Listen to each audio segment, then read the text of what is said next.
Hi, welcome to CAD expert Tenkasi. இன்றைக்கி நம்ம என்ன பார்க்க போகிறோம்னா என்எக்ஸ் கேடில் டீட்டெயில் ட்ராயிங் தான் பார்க்க போகிறோம். ஃபஸ்ட்டு நம்ம நியூ பேஜ் க்ரியேட் பண்ணுறோம். நியூ பேஜ் க்ரியேட் பண்ணும்போது நம்ம ட்ராயிங் பண்ண போகிறோமா லேஅவுட் பண்ண போகிறோமான்னு கேட்கும். நம்ம அதில் ட்ராயிங்கிற கமாண்டை சூஸ் பண்ணோம்னா இப்படி உங்களுக்கு ஒரு A0 A1 A2 A3ங்கிற ஷீட்லாம் க்ரியேட் ஆகும். அதில் நீங்கள் என்ன மாதிரி ஷீட்டில் நீங்கள் வரைய போகிறீங்கன்னு சூஸ் பண்ணிவிட்டு நெக்ஸ்ட்டு ஓகே கொடுத்தீங்கன்னா அந்த ஷீட்டுக்குள்ளே போயிடும்.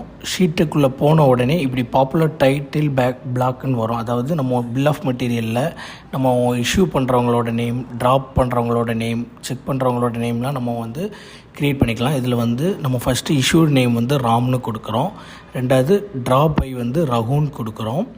செக்குடு பை யார் நேமோ அவங்க பேரை கொடுக்குறோம். கொடுத்துட்டு ஜஸ்ட் ஓகே கொடுத்தோன்னா நம்மளுக்கு அந்த நேம் க்ரியேட் ஆகிரும். ஆல்ரெடி அதில் நம்மளோட என்ன ஃபோல்டரில் சேவ் பண்ணி வைக்கிறோமோ அந்த நேமே அது எடுத்துக்கும். நெக்ஸ்ட்டு இதில் அந்த ஆப்ஜெக்டை நம்ம க்ரியேட் பண்ணும்போது இதில் ரெண்டு விதமாக பண்ணலாம். ஒன்று பேஸ்டு வியூவை வச்சும் பண்ணலாம், இன்னொன்று வியூ க்ரியேஷன் விஷாடை வச்சும் பண்ணலாம். அதில் நம்ம பார்க்க போகிறது பேஸ்டு வியூ தான் பார்க்க போகிறோம்.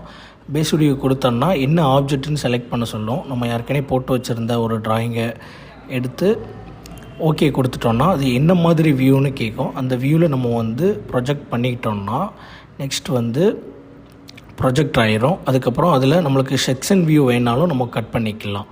அதுக்கு செக்ஷன் வியூன்னு ஒரு டூல் உண்டு. அந்த டூலை எடுத்து எந்த இடத்துல நம்மளுக்கு செக்ஷன் வேணுமோ அந்த இடத்த ப்ளேஸ் பண்ணி நம்ம செக்ஷன் வியூ வச்சுக்கலாம்.